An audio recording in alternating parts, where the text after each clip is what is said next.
तो अभी तक हम लोगों ने देखा कि विजयनगर एम्पायर, विजयनगर एम्पायर यानी विजयनगर किंगडम के हमने कौन कौन से राजा देख लिए। पहला देखा हरिहरा फर्स्ट, कौन, हरिहरा फर्स्ट।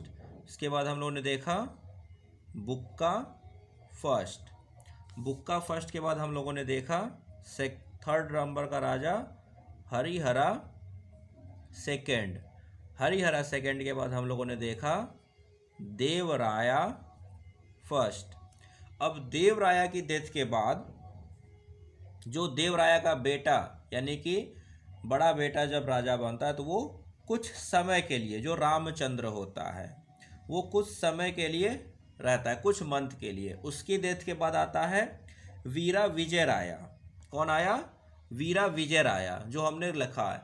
वीरा विजय राया भी कुछ समय के लिए ही राजा बनता है। बट इसके बाद जो प्रोमिनेंट राजा आता है, कौन? प्रोमिनेंट, प्रोमिनेंट किंग, वो ना रहता है देवराया सेकेंड। ये अब विजयनगर का एक प्रोमिनेंट किंग। तो उन दोनों के बारे में हम लोग नहीं पढ़ेंगे क्योंकि कुछ समय के लिए रहते हैं, तो कुछ समय के राजाओं के बारे में हमें नहीं पढ़ना। अब हम लोग जो पढ़ेंगे वो किसके बारे में पढ़ेंगे? देवराया सेकेंड। इसका टाइम पीरियड है 1425 टू 46 CE। ठीक है, लगभग लगभग 20 साल तक ये राज करते हैं देवराया सेकेंड। ठीक है, तो कंफ्यूज नहीं होना है कि देवराया के बाद देवराया सेकेंड कैसे आए। देवराया 1422 में डेथ हो रही है, देवराय डायड 1422। तो बीच के 22 से लेकर 25 यानी कि बीच के 3 साल में दो राजा बदल गए। और ये दो राजा थे, ये दो राजा इन्हीं के बेटे थे, लेकिन वो कुछ प्रोमिनेंट नहीं कर पाए और लंबे समय तक नहीं टिके। उसके बाद जो राजा बने वो बने देवराया सेकेंड। तो इनके बारे में अब लिखते हैं देवराया सेकेंड के बारे में। तो लिखिएगा the last and one of the great Sangma dynasty ruler. Sangma dynasty ruler.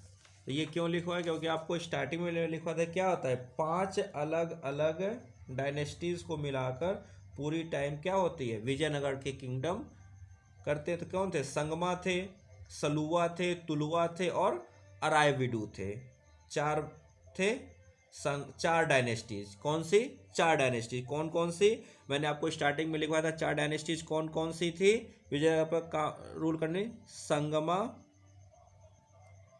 Sangma के बाद थे सलुवा के बाद थे तुलुवा और तुलुवा के बाद थे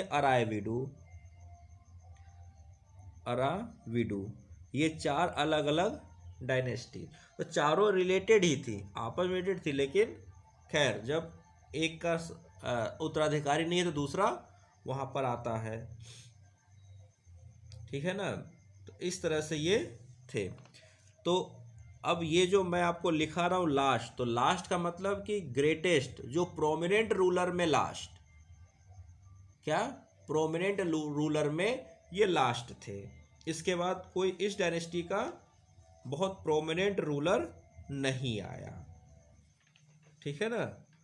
आएंगे अभी और भी रूलर, लेकिन प्रोमिनेंट नहीं होंगे। जो ये थे इनके अंदर प्रोमिनेंसी थी, हम उसकी बात। तो कोई बहुत इंपॉर्टेंट रूलर होता है उसके बारे में पढ़ा जाता है। ठीक है, नेक्स्ट पॉइंट लिखिएगा ही authored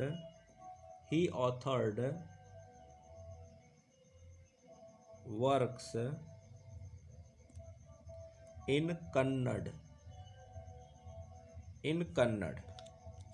तो ये अच्छे लिटरेचर के पैट्रोनाइज करते थे, अच्छे, क्योंकि अब देखिए एक्सपेंशन वर्क लगभग हो चुका है, अब राज्य में शांति है। तो जब यहाँ राज्य में शांति होगी वहाँ पर क्या होगा, लिटरेचर थोड़ा सा प्रोमिनेंट हो जाएगा। तो इन्होंने भी अच्छा खासा लिटरेचर को बढ़ावा दिया। जब अच्छा खासा लिटरेचर को बढ़ावा दिया तो इनके टाइम जो लिटरेचर था वो कौन था, तो लिखिए कन्नड़। ये खुद लिखा हुआ, ये इनका खुद का लिखा हुआ है। क्या लिखा हुआ है, ऑथर्ड। तो कन्नड़ की जो बुक उन्होंने लिखी थी वो थी सबागिना शोने एंड अमारुका। ये इनकी कन्नड़ बुक्स है। किसकी, देवराय सेकंड की, कन्नड़ लैंग्वेज की। एंड इन संस्कृत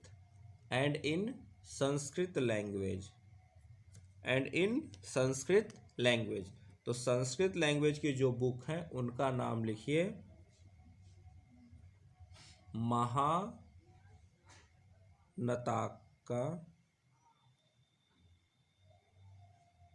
सुधा निधि। तो ये थी इनकी संस्कृत लैंग्वेज की बुक। कन्नड़ में संस्कृत दोनों में इन्होंने लिखा है, ये कन्नड़ की, ये संस्कृत। तो वहीं अंडरलाइन करके इस तरह से लिख लेंगे तो आपको याद करने में आसानी होगी, जब देखेंगे तब ये चीज याद आ जाएगी। हाँ, सुधा निधि एक ही है वो, ठीक है। नेक्स्ट लिखिएगा, ही ऑल्सो wrote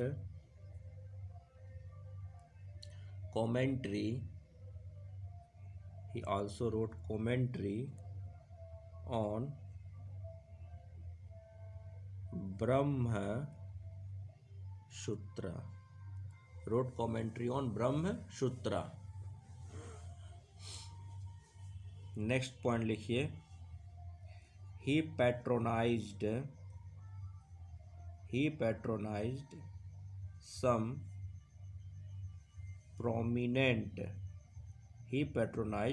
prominent क्या, कन्नड़ पोएट्स।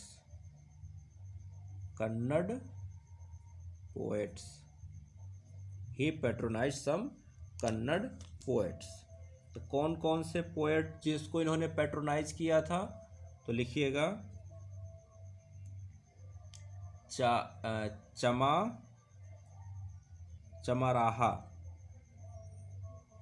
चमराहा, ठीक है।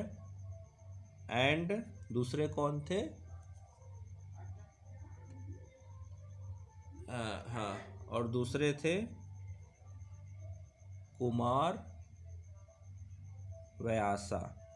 तो ये कन्नड़ के थे, कन्नड़ पोएट कौन, Chamarasa and Kumar Vyasa. VYASA HASA रसा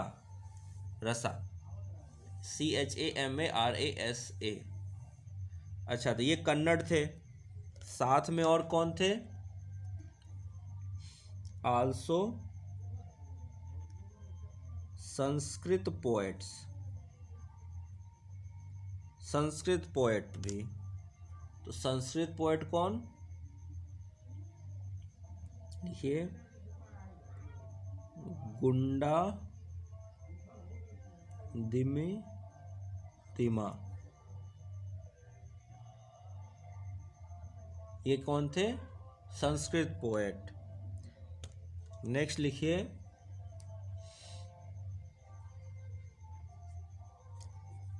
तेलुगु पोएट। ये संस्कृत पोएट, ये कन्नड़ पोएट, ये अब तेलुगु पोएट।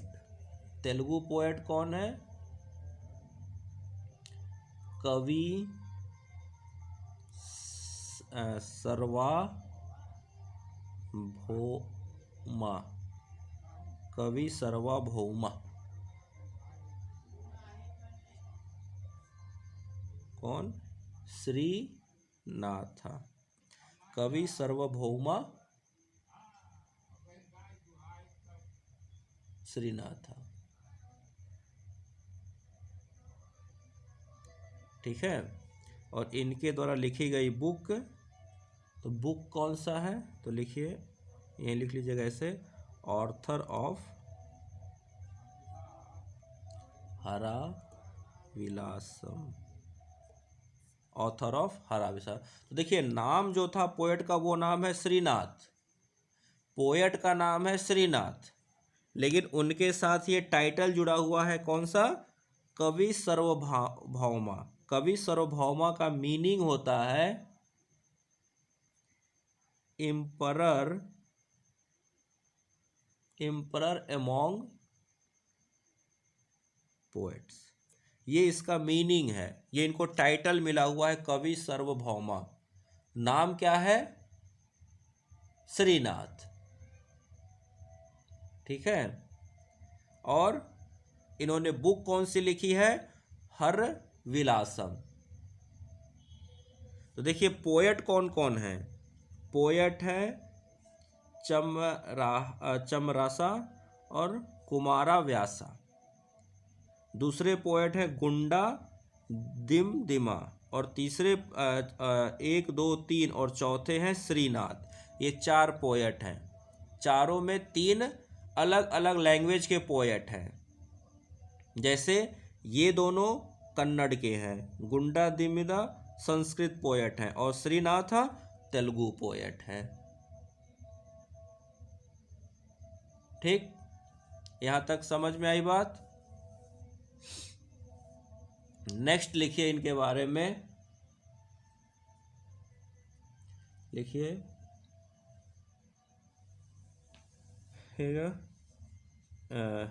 हाँ, ड्यूरिंग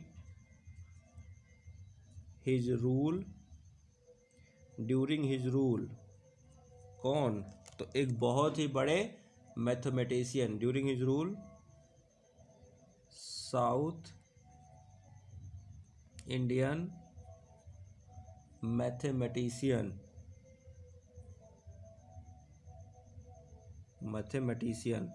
क्या नाम है इन मैथमेटिशियन का? मैथमेटिशियन परमेश्वरा,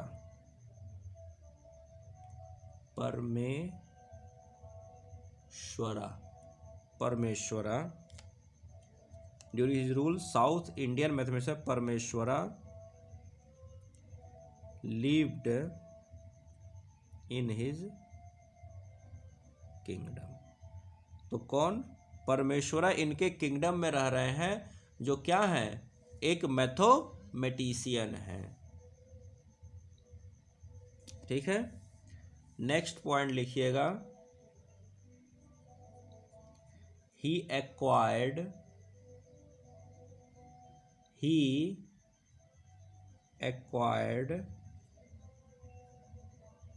टाइटल ऑफ,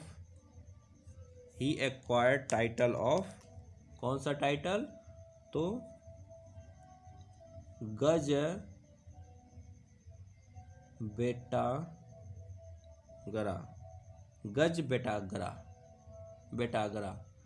बेटागरा का मीनिंग होता है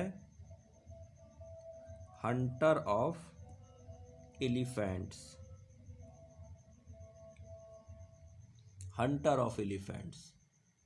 तो अभी तक जितने होते थे वो या तो अपने आप को शेर का हंटर, बाघ का हंटर दिखाते थे, या बहुत बड़े बड़े महाराजा धीराज का टाइटल रखते थे, भगवान के बराबर अपने आप को दिखाते थे। पर ये इकलौता ऐसा राजा है जिसने अपने आप को बेटेगरा यानी कि हंटर ऑफ एलिफेंट्स दिखाने की कोशिश की है, या दिखाया है। क्यों दिखाया है? तो अब इसके पीछे जो रीजन है वो एग्जैक्ट क्लियर नहीं है। ये जो टाइटल इसने रखा है, इस टाइटल के पीछे का एग्जैक्ट रीजन नहीं क्लियर है। कुछ लोग कहते हैं कि उसके अंदर क्या था? हाथियों का शिकार करने का ऑब्सेशन था, यानी कि वो हाथियों का शिकार किया करता था जंगल में जाकर। और कुछ लोग कहते हैं कि शायद अपने दुश्मनों को हराने की वजह से, अपने दुश्मनों को इस तरह से वो कुचल देता था जैसे हाथी किसी को कुचल दे, तो अपने दुश्मनों को बहुत बुरी तरह से कुचलने की वजह से उसने ये टाइटल अपनाया। तो इस तरह से इस कहा जाता है। नेक्स्ट पॉइंट लिखिएगा, नेक्स्ट पॉइंट लिखिए। अच्छा चलिए, यहाँ तक तो लिख लिया ना, ऊपर अब लिखते हैं। यहाँ लिखिएगा, लिखिएगा Persian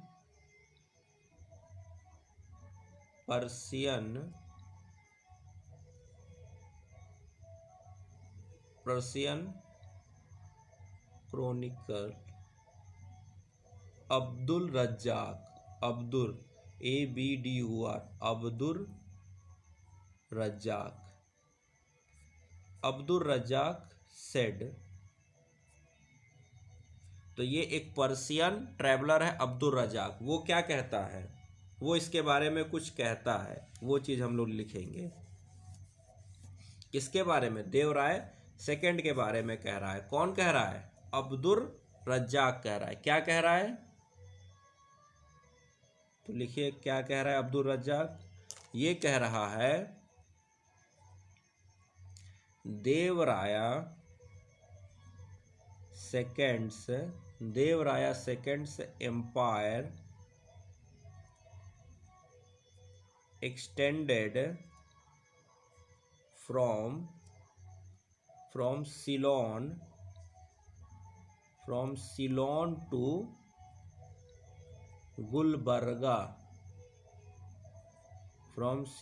to Gulbarga, and Odisha to Malabar. ये क्या है? ये इसके साम्राज्य, इसके किंगडम का एक्सटेंशन बता रहा है कि सिलोन एक जगह है, सिलोन से गुलबर्गा तक, नॉर्थ टू साउथ, और ईस्ट टू वेस्ट, कहाँ से? उड़ीसा से मालाबार कोस्ट तक। तो नॉर्थ ईस्ट मतलब ईस्ट वेस्ट नॉर्थ साउथ, चारों तरह के ये डायरेक्शंस बता रहा है कि यहाँ से यहाँ तक इसका अंपायर फैला हुआ है। किसके आधार पर? अब्दुल रज्जाक के आधार पर। किसके आधार पर? अब्दुल रज्जाक के आधार पर। किसके बारे में? देवराया सेकंड के बारे में कहा जा रहा है। नेक्स्ट लिखिए,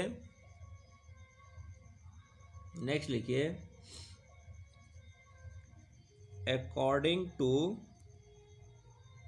निकोलो कॉन्टी। अब देखिए निकोलो कॉन्टी किसके टाइम पर आया हुआ था?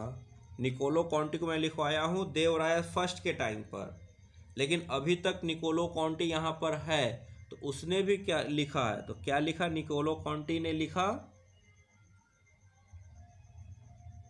The king levied tribute on Ceylon, Quilon, Pegu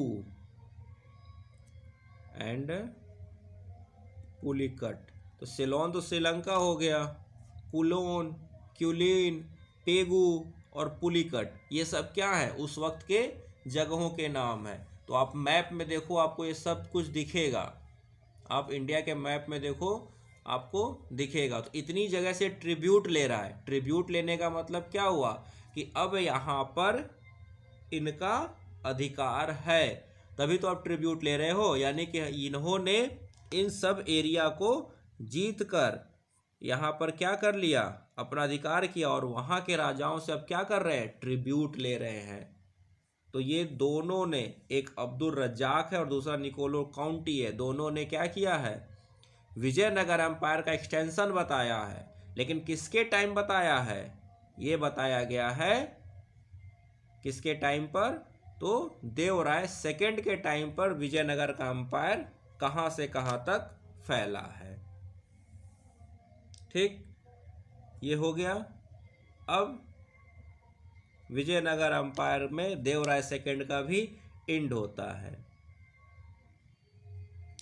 और इसके बाद संगमा डायनेस्टी के बाद आती है सलूवा डायनेस्टी। संगमा डायनेस्टी के बाद आती है सलूवा डायनेस्टी, जिसको हम लोग नेक्स्ट क्लास में रीड करेंगे। तो हाँ ओके, तो अभी यहाँ तक हम लोगों ने देख लिया कि कैसे संगमा डायनेस्टी के अलग अलग राजा, जैसे Harihara first, Bukka first, Harihara second, Devaraya first और देवराय सेकेंड, यहाँ तक जो संगमा डायनेस्टी के प्रोमिनेंट रूलर्स थे। इसके बाद आते हैं सलूवा डायनेस्टी वाले, तो उसको हम लोग नेक्स्ट क्लास में डिस्कस करेंगे। तब तक के लिए thank you very much and please like and subscribe my channel and like my videos. Thank you very much.